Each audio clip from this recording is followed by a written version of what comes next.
the name itself would suggest mining activity, and this is very accurate, although the word itself, Silvermines, is a latter word of around the 1700s, so that the Irish version, or the Irish name, would be Béla Hagaon, which again is aligned with the artisanship and with mining, I suppose, the mouth of the ford of the smith, Gawa meaning the word smith. So that would suggest that there was always an association with mining here.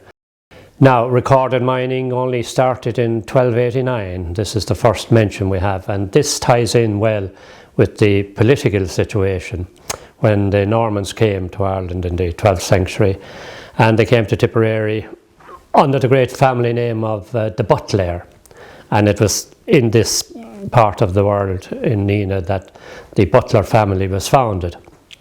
They built that beautiful castle in Nina around 1200 to 1220, and they began to develop themselves, and then of course subsequently they moved to Garn and they moved to Kilkenny, and they became an incredibly mighty force throughout Ireland. But the Butler family per se, of French origin of course, they came here to Nina in the 13th century. And the association with mining would suggest that entrepreneurs, or miners if you wish, or merchants, came here from northern Italy in 1289. They came from Genoa and from Florence, and obviously they came as speculators. And in each successive generation then we've had mining of some sort.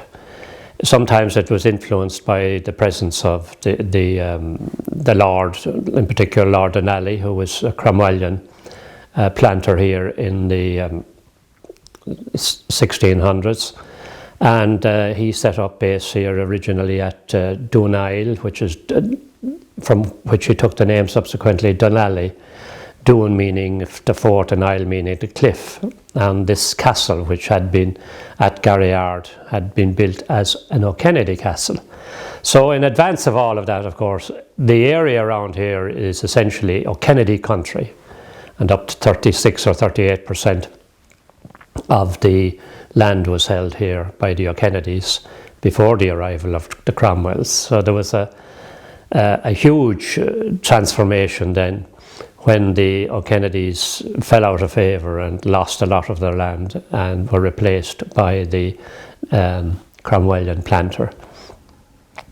And the landlords brought their own ideas, of course. For instance, the village of Silvermines is a very much typically a planned village. It has all the ingredients of early 19th century, like Main Street, the church and schools and Garda station and a creamery and smithy and all of these things, including a fair green. So it was a nice composite village in the early 19th century and throughout the 19th century, and of course up to the present day.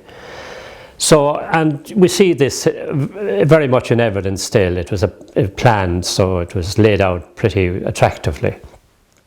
And then of course Lord Denali himself built a mansion for himself in the 1770s at Kilboy, which is a little east of the village, about between Dalla and Silvermines.